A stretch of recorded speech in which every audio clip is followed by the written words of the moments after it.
Shoes. Shoes, अच्छा लड़कियों को बड़े पसंद है भाई शूज। हाँ, कौन बोलना चाहता है शूज से हम क्या सीख सकते हैं? शूज में लेसेस होते हैं, उसका हम यूज कर सकते हैं रनिंग के टाइम पे, टाइट लेसेस एंड ऑल। सो ऐसे ही एज अ पर्सन हमारे पास एटीट्यूड एंड ऑल बहुत सारे फैक्टर्स होते हैं जिनको हम टाइट और लूज अकॉर्डिंगली करके अपनी लाइफ को बेटर बनाते हैं। क्या बात है, let's give a big hand for him. Please भाई साहब, मैं क्या करूंगा? हमारा क्या होगा? हम कैसे अपनी लाइफ की सिचुएशन को हैंडल करूंगा? सर डाउन टू अर्थ रहना, चाहे लाइफ में जितनी भी सक्सेस मिल जाए हमें डाउन टू अर्थ ही रहना है हमेशा। Excellent, let's give a big hand for him. मतलब शूज चाहे महंगा हो चाहे सस्ता हो, सर पे नहीं रहता है, जमीन पे रहता है। ईगो या सक्सेस सर पे नहीं चढ़नी चाहिए। वेरी नाइस, बताइए। जैसे शूज होते हैं वो हमारा हेवी बॉडी वेट कैरी करते हैं, like that in our life अगर कोई भी हेवी सिचुएशन आती है we can carry that, we can handle that. Excellent, let's give a big hand for her. मतलब शूज खुद हल्के होते हैं लेकिन भारी से भारी इंसान की बॉडी के वेट को भी, जो इंसान देखने में भैंसी दरिंदे के जैसा होता है, 150 किलो 200 किलो 300 किलो, उनके भी वेट को उठा लेते हैं वो हल्के से शूज, है ना। तो भाई लाइफ की कितनी भी भारी सिचुएशन क्यों ना हो, लाइफ कितनी भी भारी क्यों ना हो जाए, कई बार होता है लाइफ भारी हो जाती है, तो हमें भारी नहीं होना है। और बताओ सर, जैसे कि शूज जो होते हैं उन पे जैसे जब गंदगी धूल वगैरह लग जाती है तो हम उन्हें साफ करते हैं, उसी तरीके से जब हम डेली अपने आप को अपडेट करते रहे, उसी तरह अपने आप को भी साफ करते रहे तो अपने आप को भी हम पहले से बेटर कर सकते हैं, अपडेट कर सकते हैं। एक क्वेश्चन है जो बहुत लोग पूछ चुके हैं मेरे से कि सर जब आपके सेशन देखते हैं तो बड़ी एनर्जी आ जाती है। हाँ, समझ गए मैं क्या बोलने वाला हूँ। हाँ, लेकिन उसके 1-2 दिन बाद 3-4 दिन बाद सब नॉर्मल हो जाता है। अबे तो घोचू जब खाना खाते हो तब भी तो ऐसे ही होता है या नहीं होता है? सो दैट मीन्स कि जैसे हम अपनी बॉडी के लिए डेली बहुत कुछ करते हैं, अपने शूज के लिए बहुत कुछ करते हैं, ऐसे ही अपने माइंड के लिए भी हमको रेगुलर कुछ ना कुछ करना बहुत जरूरी है। कभी भी ये क्वेश्चन मत पूछना कि आपका कोई ऐसा सेशन भी है जिसको मैं एक बार देख लूं और मेरा जिंदगी भर के लिए बस उसी स्टेट में मैं बना ही रहूं। इस दुनिया में कुछ भी परमानेंट नहीं है, चेंज होता रहता है ना। जैसे पौधे हैं तो उनको रेगुलर पानी देना पड़ेगा। ये क्वेश्चन नहीं पूछ सकते कि एक बार पानी दिया तो था फिर क्यों सूख गया। डेली कुछ ना कुछ जरूरी है। ऐसे जैसे जहां पे डेली सफाई जरूरी है शूज की, ऐसे ही हमारे माइंड की डेली सफाई जरूरी है। वो सफाई कैसे होती है? कुछ अच्छी बातें सुन करके, अच्छी बातें बोल करके, अच्छी बातें देख करके। हाँ आप बोलो।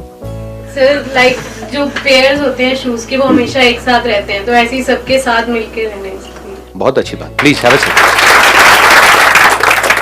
जैसे शूज हैं वो हमेशा पेयर में ही रहते हैं, एक जूते का कोई काम नहीं है।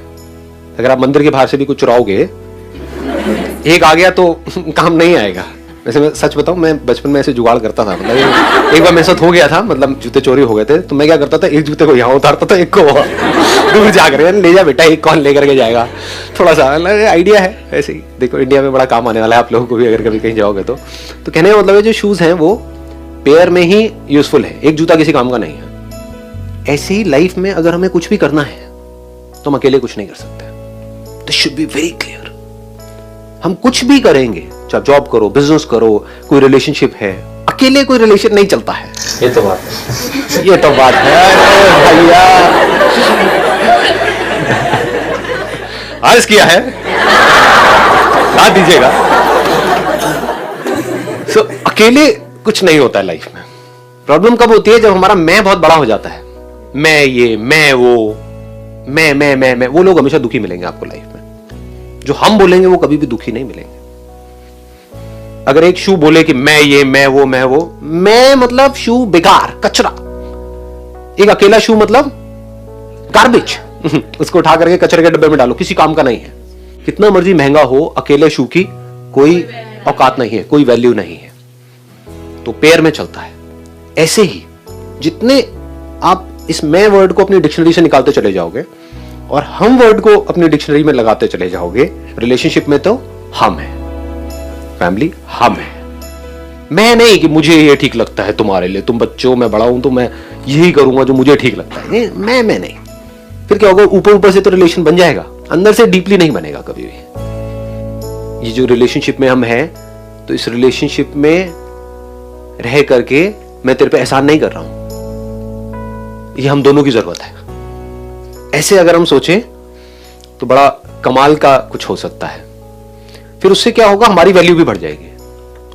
जैसे मैं निकलता है ना हमारी डिक्शनरी में से, तो हमारी वैल्यू बढ़ जाती है। हम में मैं भी आ गया, और जो मैं करते हैं बकरी की तरह हटा दिया, काटते हैं बकरी को, काटते हैं ना। अरे वाह, क्या क्रिएटिविटी है जी, शाबाश, नहीं शाबाश।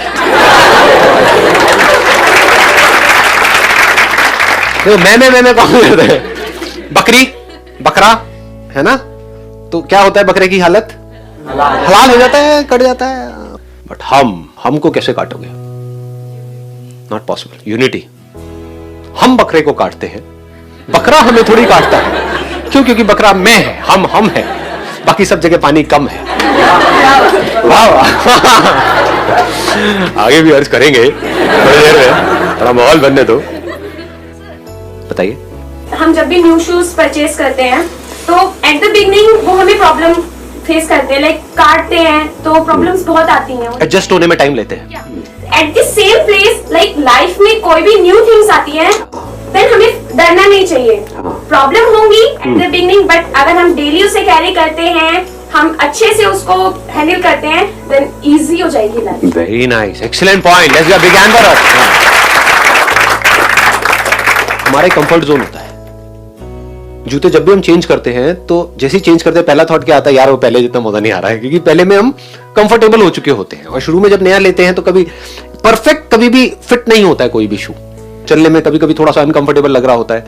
लेकिन अगर हम वहां पर थोड़ा सा पेशेंस रखें, लाइफ में जैसे ही हम किसी भी नई सिचुएशन में एंटर करते हैं, नई रिलेशनशिप में, नई जगह पर जाते हैं, कुछ भी नया करते हैं, तो वहां पर एक बार को हम अनकंफर्टेबल हो जाते हैं। लेकिन उस वक्त अगर हम पेशेंस रखें, उस वक्त हम जल्दी में कोई डिसीजन ना लें। ये नहीं कि एकदम से हमने कुछ करना शुरू किया, जैसे कोई एक्सरसाइज करनी शुरू करी, थोड़ा सा दर्द हुआ, चल भाई छोड़ मैं नहीं करूंगा। होता है ना, बहुत लोगों की ये प्रॉब्लम होती है। या कोई नया एकदम से काम किया, हो रहा नहीं है, जैसे सपोज गिटार बजाना सीखने की कोशिश कर रहे हैं, दर्द हुआ थोड़ा सा, छोड़ना कौन सीखेगा?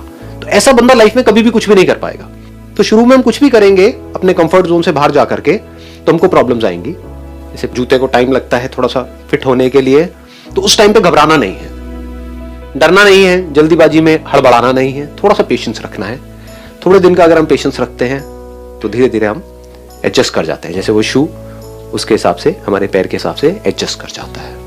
फिर भी नहीं करता है तो फिर बदल दो, कोई बात नहीं, क्या हो गया। बट कुछ टाइम का पेशेंस रखना जरूरी है। शू का बेस होता है सोल, जो ज्यादा इंपॉर्टेंट है। अगर उसका सोल ही नहीं होगा तो शू बनेगा ही नहीं। जैसे एक बिल्डिंग के लिए एक नींव रखी जाती है, तो सबसे ज्यादा उसे ही स्ट्रॉन्ग करना पड़ता है। Let's give a big hand for us. Shoe का जो सोल है, SOLE वाला, वो उसका सोल है, SOUL वाला। सोल बेकार तो शू बेकार किस काम का है? अगर किसी शू में सोल ही स्ट्रांग नहीं है, पड़ जाएगा 1-2 दिन के अंदर। ऐसे ही हमारा जो सोल है, SOUL वाला, that has to be very strong. Soul का मतलब होता है मैं। ये लोगों को पता नहीं है, वो कुछ और ही इमेजिन करते रहते हैं। सोल का मतलब समझते हैं आत्मा है, यहां से निकलेगी, हम मरेंगे, उड़ती हुई जाएगी, वो इस शेप की होगी, वो आके ऐसे ऊपर से देखेगी लोगों को, लोग रो रहे हैं। ये सब नहीं है। सोल का मतलब क्या होता है? मैं जितना अंदर से स्ट्रांग हूं, उतना ही मैं इस लाइफ में जो भी प्रॉब्लम्स आने वाली है, अनलिमिटेड आने वाली है, उसको अच्छे से फेस कर सकता हूं। तो खुद के ऊपर काम करना है। यही मैं अपने हर सेशन में बार बार बोलता हूं, तोते की तरह। सेल्फ रिफ्लेक्शन मतलब क्या? खुद के ऊपर काम करना है। दुनिया को अगर आपने अपने ऊपर हावी होने दिया तो आप परेशान हो जाओगे, खुद को स्ट्रांग नहीं बना पाओगे, तो दुनिया आपकी धज्जियां उड़ा देगी। लेकिन अगर आपने खुद को तैयार कर लिया इस दुनिया के लिए, तो दुनिया आपका कुछ नहीं उखाड़ सकती। कुछ भी हो जाए इस दुनिया में, कोई फर्क नहीं पड़ने वाला।